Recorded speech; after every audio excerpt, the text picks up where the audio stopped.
بسم اللہ الرحمن الرحیم۔ حضرت عمر بن خطاب رضی اللہ تعالیٰ عنہ کا بڑھیا کی نصیحت سے رونا۔ حضرت عمر بن خطاب رضی اللہ تعالیٰ عنہ ایک مرتبہ چند صحابہ اکرام کی جماعت کے ساتھ بڑے ضروری کام سے تشریف لے جا رہے تھے۔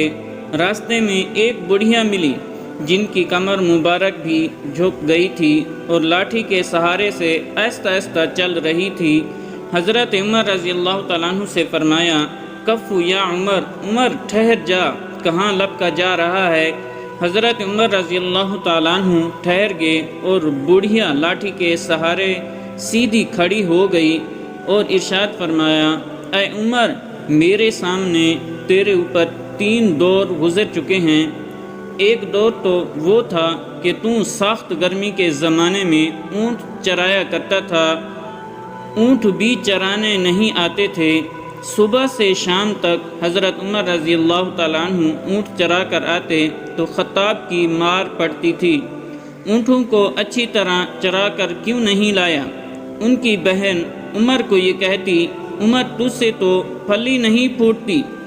تو اس بڑھیا نے کہا کہ تو اونٹ چرایا کرتا تھا، تیرے سر پر ٹاٹ کا یا کمبل کا ٹکڑا ہوا کرتا تھا، ہاتھ میں پتے جھاڑنے کا آکڑا ہوا کرتا تھا۔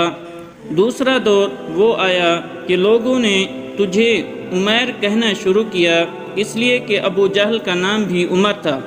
اس کی طرف سے پابندی تھی کہ میرے نام پر نام نہ رکھا جائے۔ گھر والوں نے حضرت عمر رضی اللہ تعالیٰ عنہ کے نام میں تصغیر کر کے عمیر کہنا شروع کر دیا۔ 2 ہجری میں غزوہ بدر ہوا، اس میں ابو جہل مارا گیا، اس وقت ان کو ہی عمیر کہا جاتا تھا۔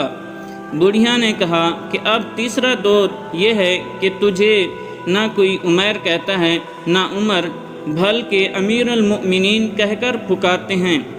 اس تمہید کے بعد بڑھیا نے کہا، اتق اللہ تعالی فی الرعیۃ، رعایا کے بارے میں اللہ سے ڈرتے رہنا۔ امیر المؤمنین بننا آسان ہے، مگر حق والے کا حق ادا کرنا مشکل ہے۔ کل حقوق کے بارے میں باز پرست ہوگی، لہذا ہر حق والے کا حق ادا کرو۔ حضرت عمر رضی اللہ تعالیٰ عنہ زاروں قطار رو رہے ہیں، یہاں تک کہ داڑھی مبارک سے ٹپ ٹپ آنسو گر رہے ہیں۔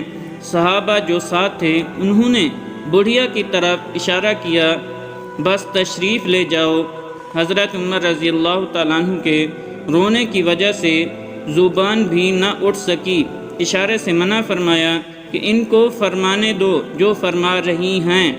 جب وہ چلی گئی تب صحابہ اکرام رضی اللہ تعالیٰ عنہ اجمعین میں سے کسی نے پوچھا کہ یہ بڑھیا کون تھی جس نے آپ کا اتنا وقت ضائع کیا؟